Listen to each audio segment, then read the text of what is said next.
முனிவரிடம் அச்சமின்றி கேட்ட ஒரு கேள்வி. நீங்கள் எல்லாவற்றிலும் மாற்றுக் கருத்துக்களையே கூறுகிறீர்கள்.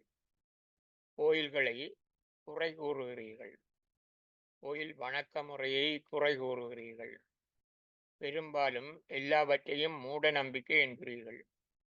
அதனாலேதான் உங்கள் முன்னால் சரியென முகம் சுளிக்காத பலர் உங்கள் கருத்துக்களை வெளிப்படுத்த பயப்படுகிறார்கள்.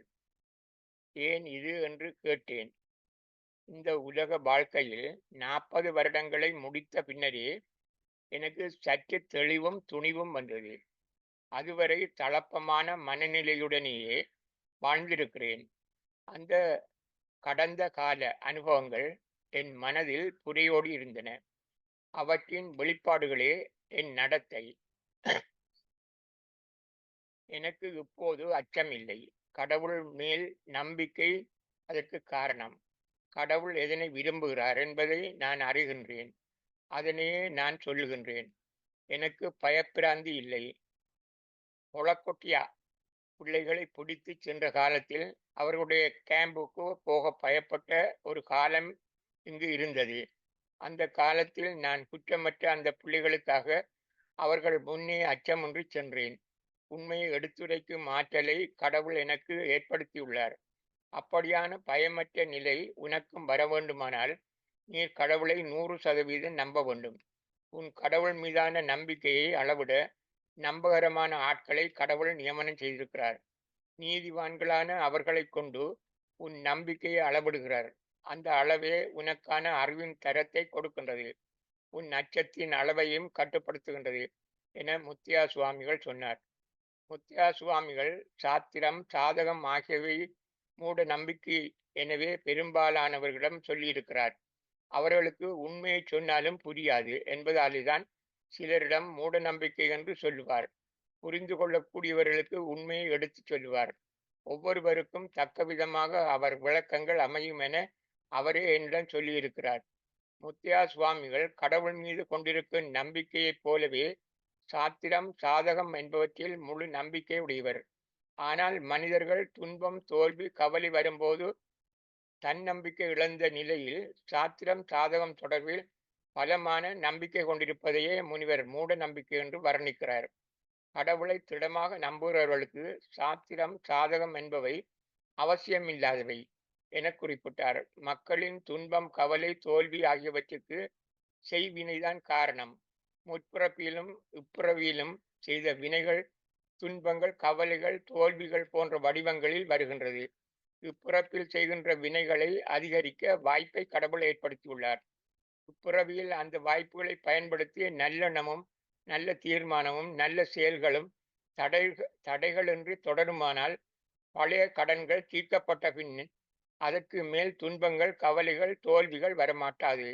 இனிமேல் துன்பங்கள் கவலைகள் தோல்விகள் தடுக்கப்பட வேண்டுமானால் நல்லெண்ணமும் நல்ல தீர்மானமும் நல்ல செயல்களும் தொடர வேண்டுமே அன்றி சாத்திரம் பார்ப்பதால் எதனையும் சாதித்துவிட முடியாது.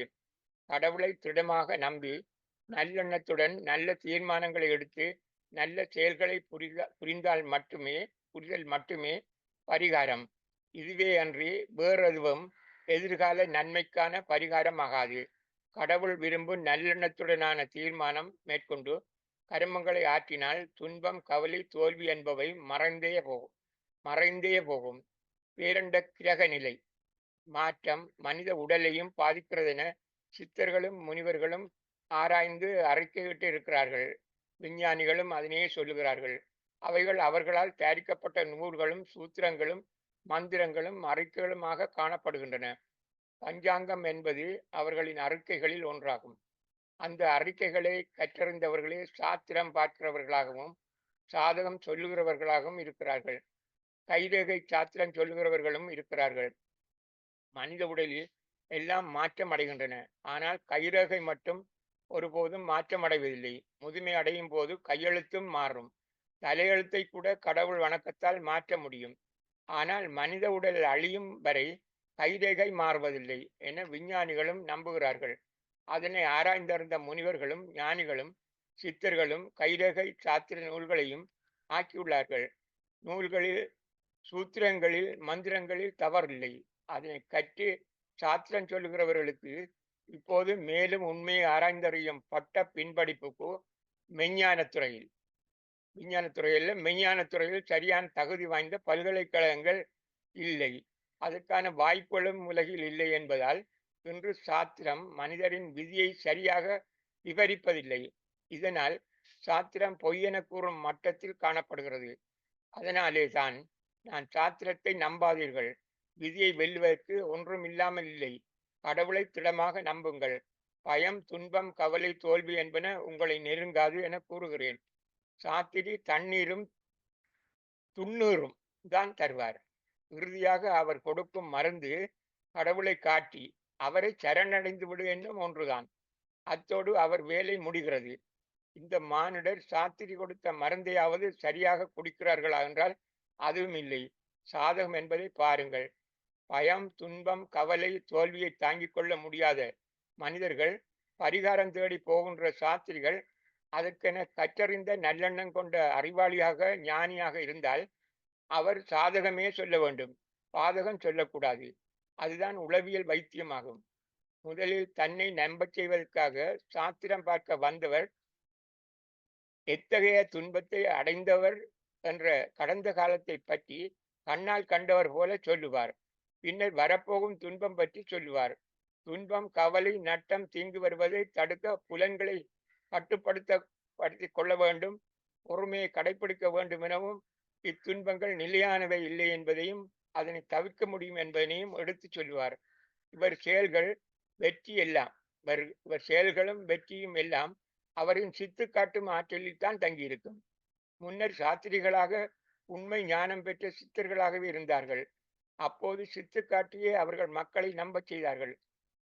இப்பொழுது சித்தர்கள் அல்ல, உளவியல் கற்றவர்களே சாத்திரிகளாக இருக்கிறார்கள். நோயாளிகளை பரிசோதித்து நோயை கண்டறிவது போல சாத்திரம் பார்க்க போனவர்களிடமே உண்மையை வரவழைத்து தான் கண்டறிந்தது போல நோயாளரின் மனதை சலவை செய்து நிகழ்காலத்தில் நடக்க இருப்பதை கூறுகிறார்கள். அவர்களுக்கும் அதற்கான ஆற்றலை கடவுளை கொடுத்திருக்கிறார். பெரும்பாலும் கோவிலில் ஒவ்வொரு நாளும் பல தடவைகள் கடவுளை வணங்குகின்றவரே அந்த சாத்திரம் சொல்லுகிறவர்கள்.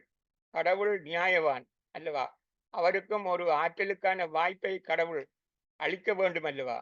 பாருங்கள், இலங்கையிலிருந்து இந்தியாவுக்கு திருக்கோயில்களை தரிசிப்பதற்கான பாத யாத்திரை செல்லுகின்றவர்கள் எப்போதாவது ஒரு வருடத்தில் இந்தியாவுக்கு போய் கோயில்களை தரிசித்து வந்து கோயில்கள் பற்றி எவ்வளவுக்கு புகழுகிறார்கள், மன நிறைவு பெறுகிறார்கள்.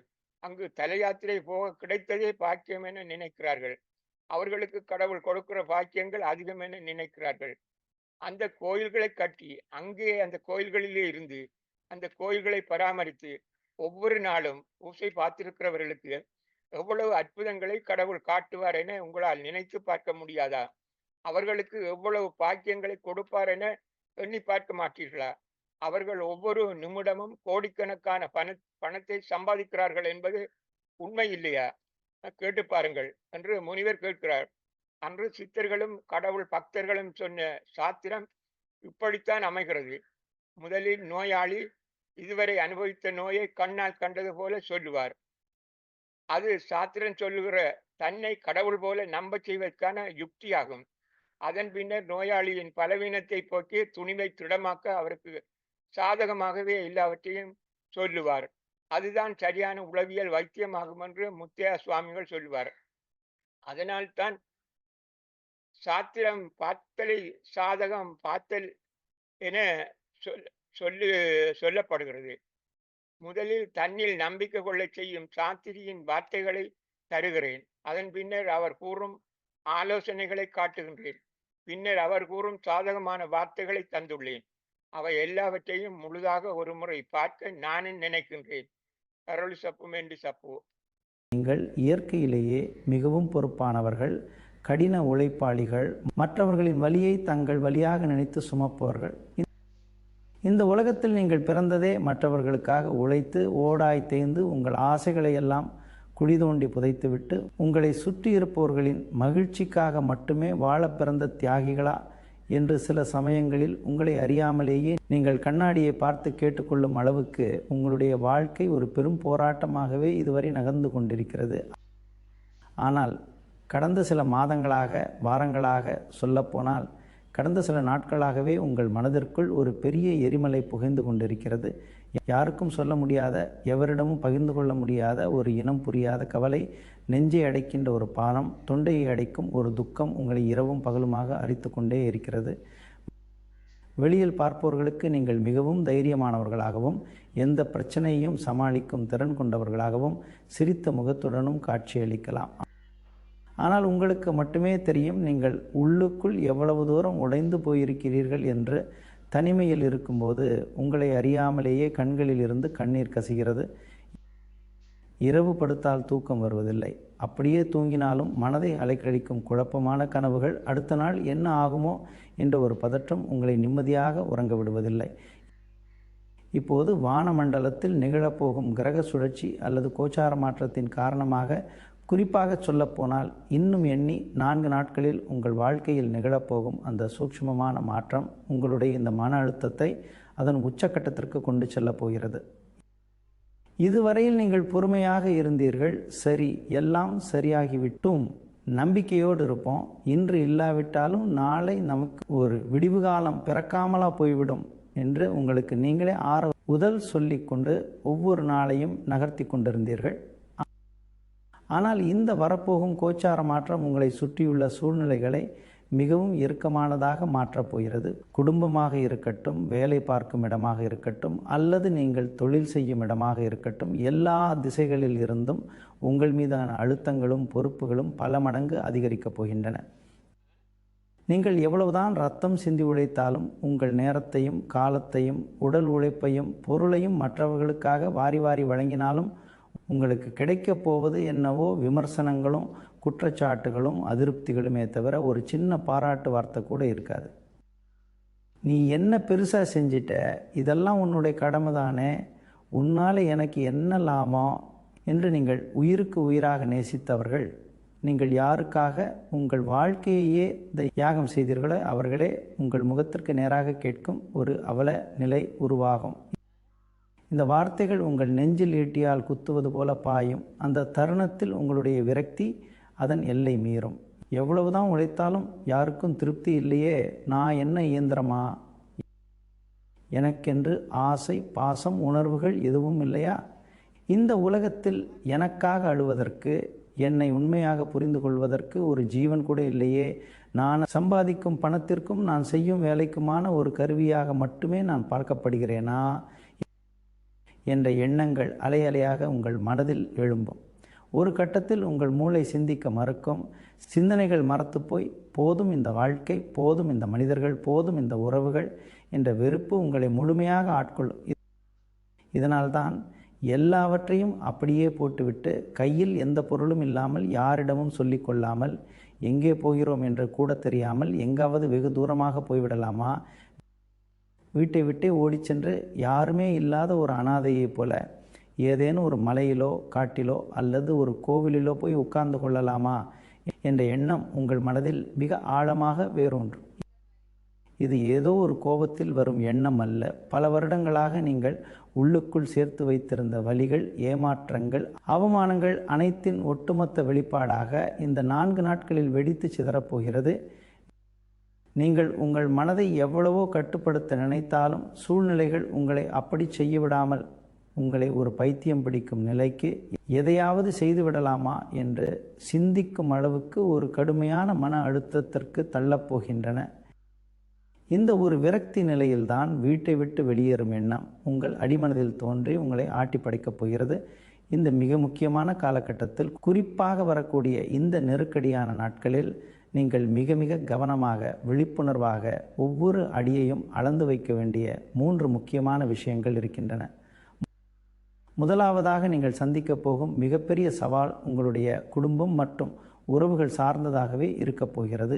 நீங்கள் எவ்வளவோ கஷ்டப்பட்டு வெளியில் உழைத்துவிட்டு ஒரு நிம்மதிக்காக, ஆறுதலுக்காக வீட்டை நோக்கி வரும்போது அந்த வீடு உங்களுக்கு ஒரு போர்க்களம் போல காட்சியளிக்கலாம். குறிப்பாக கணவன் மனைவிக்கு இடையே இதுவரையில் இல்லாத அளவுக்கு வாக்குவாதங்கள், கருத்து வேறுபாடுகள், சிறு சிறு விஷயங்களுக்கு கூட பெரிய அளவிலான சண்டைகள் வெடிப்பதற்கு முழுமையான வாய்ப்புகள் இருக்கின்றன. நீங்கள் சொல்லும் எந்த ஒரு நியாயமான விஷயமும் உங்கள் வாழ்க்கை துணைக்கு புரியவே புரியாது, அல்லது அவர்கள் அதை புரிந்து கொள்ளும் மனநிலையில் இருக்க மாட்டார்கள். நீங்கள் எந்த அர்த்தத்தில் ஒரு வார்த்தையை சொன்னாலும் அது முற்றிலும் தவறாக புரிந்து கொள்ளப்பட்டு அதுவே ஒரு பெரிய பூதாகரமான பிரச்சனையாக உருவெடுக்கும். நான் இவ்வளவு தூரம் குடும்பத்துக்காக தேய்ந்து கொண்டிருக்கிறேனே, என் மனதை புரிந்து கொள்ள வீட்டில் ஒருத்தர் கூட இல்லையே என்ற வலி உங்களை வாட்டி வதைக்கும். பிள்ளைகள் கூட நீங்கள் சொல்வதை கேட்காமல் தங்கள் இஷ்டத்திற்கு நடப்பது போல தோன்றும். இது உங்கள் மன உளைச்சலை இன்னும் பல மடங்கு அதிகரிக்கும். சுற்றத்தார் மற்றும் உறவினர்கள் உங்கள் குடும்ப விஷயங்களில் தலையிட்டு தேவையற்ற குழப்பங்களை ஏற்படுத்தலாம். நீங்கள் யார் மீது உயிரையை வைத்திருக்கிறீர்களோ அவர்களே உங்களை சந்தேகப்படுவார்கள், உங்கள் அன்பை உதாசீனப்படுத்துவார்கள். இந்த நேரத்தில் கோபம் என்பது உங்கள் கண்களை மறைக்கும் அளவுக்கு உச்சத்திற்கு செல்லும். இவ்வளவு செய்தும் இப்படி பேசுகிறார்களே என்ற ஆத்திரத்தில் நீங்களும் பதிலுக்கு ஏதாவது சுடு சொற்களை வீச தூண்டும். ஆனால் தயவு செய்து உங்கள் நாவை அடக்கிக் கொள்ளுங்கள். கோபத்தில் நீங்கள் வீசும் ஒரு வார்த்தை காலம் முழுவதும் அழிக்க முடியாத ஒரு ரணத்தை உறவுக்குள் ஏற்படுத்திவிடும். உங்களை எவ்வளவுதான் சீண்டினாலும் நீங்கள் பொறுமையை மட்டுமே ஆயுதமாக கையாள வேண்டும். அந்த இடத்தை விட்டு நகர்வது அல்லது மனமாக இருப்பது மட்டுமே உங்களை மிகப்பெரிய உறவு சிக்கல்களிலிருந்து காப்பாற்றும். உங்கள் நியாயத்தை எடுத்து சொல்ல இது சரியான நேரமில்லை என்பதை புரிந்து கொண்டு அமைதியாக இருங்கள். இரண்டாவதாக, உங்களை இருட்டுக்குள் தள்ளப்போகும் மற்றொரு மிகப்பெரிய அரக்கன் உங்கள் பொருளாதாரம் மற்றும் கடன் சார்ந்த பிரச்சனைகள். இதுவரை எப்படியோ சமாளித்து வந்த உங்களுக்கு இந்த சில நாட்களில் சுற்றும் முற்றும் எங்கிருந்து தான் வருகிறது என்று தெரியாத அளவுக்கு எதிர்பாராத செலவுகள் அணிவகுத்து வந்து உங்கள் கழுத்தை இறுக்கி நெரிக்கப் போகின்றன. மருத்துவ செலவுகள், வாகனங்களில் ஏற்படும் திடீர் பழுதுகள், வீட்டில் உள்ள பொருட்களின் பழுதுகள் என நீங்கள் சற்றும் எதிர்பாராத வகைகளில் உங்கள் பாக்கெட்டில் இருக்கும் பணம் கரைந்து போகும். கையில் ₹1 கூட தங்காது. வந்த வேகத்தில் பணம் செலவாகி கொண்டே இருக்கும். இந்த சூழ்நிலையில் ஏற்கனவே நீங்கள் வாங்கிய கடனை எப்படி திருப்பி கொடுப்பது, மாதத் தவணையை எப்படி செலுத்துவது, வட்டிக்கு மேல் வட்டி ஏறுகிறதே அதை எப்படி அடைப்பது என்ற யோசனை ஒவ்வொரு வினாடியும் உங்கள் மூளையை தின்று கொண்டே இருக்கும். கடன்காரர்கள் வீட்டு வாசலில் வந்து நின்றாலோ அல்லது ஃபோன் செய்து கேட்டாலோ அந்த அவமானத்தை எப்படி தாங்கிக் கொள்வது என்ற பயம் உங்கள் ஆத்மாவையே உலுக்கி எடுக்கும். இரவில் படுத்தால் சீலிங் ஃபேனை பார்த்தபடியே விடியும் வரை உங்கள் கண்கள் திறந்திருக்கும். எப்படி இந்த கடனை அடைக்கப் போகிறோம் என்ற ஒரே சிந்தனை உங்களை ஒரு பைத்தியம் பிடிக்கும் நிலைக்கு கொண்டு செல்லும். கடனை அடைக்க வேண்டும் என்ற பதற்றத்தில் அவசரப்பட்டு இன்னொரு பெரிய கடனை அதிக வட்டிக்கு வாங்குவதற்கு நீங்கள் தூண்டப்படுவீர்கள். ஆனால் அதை மட்டும் கண்டிப்பாக செய்து விடாதீர்கள். அது உங்களை மீள முடியாத ஒரு பெரிய படுகுழியில் தள்ளிவிடும். அதே போல இந்த நேரத்தில் யாருக்கும் ஜாமீன் கையெழுத்து போடுவதோ உங்களை நம்பி மற்றவர்களுக்கு கடன் வாங்கி கொடுப்பதோ கூடாது. உங்களிடம் பணம் இருப்பதாக நினைத்து யாராவது கடனாக கேட்டாலும் வெளிப்படையாக உங்கள் சூழ்நிலையை சொல்லி மறுக்க பழகுங்கள். கௌரவம் பார்க்காமல் உங்கள் பொருளாதார நிலைமையை நீங்களே உணர்ந்து அத்தியாவசிய தேவைகளை தவிர வேறு எந்த ஒரு ஆடம்பர செலவுகளையும் ஒரு பைசா கூட செய்யாமல் கட்டுப்படுத்த வேண்டும். மூன்றாவதாக, நீங்கள் அலட்சியப்படுத்தவே கூடாத ஒரு மிக முக்கியமான விஷயம் உங்களுடைய உடல் நலம். நான் மேலே சொன்ன இந்த குடும்ப பிரச்சனைகள், மன உளைச்சல் மற்றும் பொருளாதார ரீதியான பயம், கடன் தொல்லைகள் ஆகியவை நேரடியாக உங்களுடைய உடல் நலத்தை தான் மிக கடுமையாக பாதிக்கப் போகின்றன. மனதிற்குள் புதைத்து வைக்கப்பட்டுள்ள இந்த தாங்க முடியாத அழுத்தங்கள் உங்களுடைய உடலில் வேறு சில நோய்களாக உருமாறி வெளிப்படப் போகின்றன. குறிப்பாக முறையான தூக்கம் இல்லாததாலும் எந்நேரமும் எதையோ சிந்தித்து கொண்டே இருப்பதாலும் உங்களுக்கு பிளட் பிரஷர் திடீரென அதிகரிக்கலாம். இதயம் சம்பந்தப்பட்ட லேசான வலி அல்லது படபடப்பு ஏற்பட வாய்ப்புள்ளது. மூளைக்கு ஓய்வை கொடுக்காமல் யோசிப்பதால் தாங்க முடியாத ஒற்றை தலைவலி, கழுத்து வலி, நரம்பு தளர்ச்சி போன்ற பிரச்சனைகள் உங்களை நிம்மதியாக வேலை செய்ய விடாமல் தடுக்கும். நேரத்திற்கு சாப்பிடாமல் பட்டினி கிடப்பதும், சிந்தனையிலேயே உணவை தவிர்ப்பதும் உங்களுக்கு அல்சர் போன்ற வயிறு சம்பந்தப்பட்ட பிரச்சனைகளை உருவாக்கும். எனக்கு என்ன வந்தாலும் பரவாயில்லை, குடும்பம் நன்றாக இருந்தால் போதும் என்று உங்கள் உடலை நீங்கள் உதாசீனப்படுத்தும் காலம் இதுவல்ல. நீங்கள் ஆரோக்கியமாக இருந்தால் மட்டுமே, இந்த குடும்ப பிரச்சனையாக இருந்தாலும் சரி, பொருளாதார சிக்கலாக இருந்தாலும் சரி, உங்களால் அதை எதிர்த்து போராட முடியும். உடம்பு சரியில்லை என்றால் உடனே மருத்துவரை அணுகி ஆலோசனை பெறுங்கள், சரியாகிவிடும் என்று நீங்களாகவே எந்த மாத்திரையும் போட்டுக்கொள்ள வேண்டாம். காலையில் சிறிது நேரம் மூச்சு பயிற்சி செய்வது, அமைதியாக நடைப்பயிற்சி மேற்கொள்வது உங்கள் மனதிற்கும் உடலுக்கும் பெரிய அளவில் உதவியாக இருக்கும். இந்த 4 நாட்களில் வரக்கூடிய இந்த அலைக்கழிப்புகளை உங்கள் உடலும் மனதும் தாங்கிக் கொள்ள வேண்டுமென்றால் நீங்கள் உங்களை முழுமையாக ஆசுவாசப்படுத்தி கொள்ள வேண்டியது மிக மிக அவசியமாகும். நீங்கள் பட்ட கஷ்டங்கள், சிந்திய கண்ணீர், இழந்த பணம், சந்தித்த அவமானங்கள் கொஞ்ச நஞ்சமல்ல என்ற ஒற்றை சொல்லில் உங்கள் வாழ்க்கையே ஒரு பெரிய போராட்ட களமாக மாறியதை நான் அறிவேன். தொழில் நஷ்டம், நம்பியவர்களின் துரோகம், குடும்பத்தில் நிம்மதியற்ற நிலை என நீங்கள் படாத பாடு இல்லை. எப்போதுதான் விடிவு காலம் பிறக்கும் என்று ஏங்கி தவித்த உங்களுக்கு இறைவன் ஒரு மாபெரும் பரிசை தரப்போகிறான். ஆம், 200 வருடங்களுக்கு பிறகு ஒரு அபூர்வமான கிரக சேர்க்கை மற்றும் கோச்சார நிலை வானமண்டலத்தில் உருவாகியுள்ளது. இனி உங்கள் வாழ்வில் வசந்தம் வீசப்போகிறது. இது ஏதோ உங்களை ஈர்ப்பதற்காக சொல்லப்பட்ட ஒரு சாதாரண வார்த்தை அல்ல. ஜோதிட சாஸ்திரத்தின் மிக நுட்பமான கணிப்புகளின் அடிப்படையில் சொல்லப்படும் ஒரு மாபெரும் உண்மை. பொதுவாக ஒரு மனிதனின் வாழ்க்கையில் கிரகங்கள் ஒவ்வொரு காலகட்டத்திலும் ஒவ்வொரு விதமான பலன்களை கொடுக்கும். ஆனால் எல்லா முக்கிய கிரகங்களும் ஒரே நேரத்தில் ஒரு ராசிக்கு சாதகமாக திரும்புவது என்பது அவ்வளவு எளிதில் நடந்துவிடாது. சுமார் 2 நூற்றாண்டுகளுக்கு ஒரு முறை மட்டுமே நிகழக்கூடிய ஒரு அபூர்வமான ராஜயோக அமைப்பாகும்.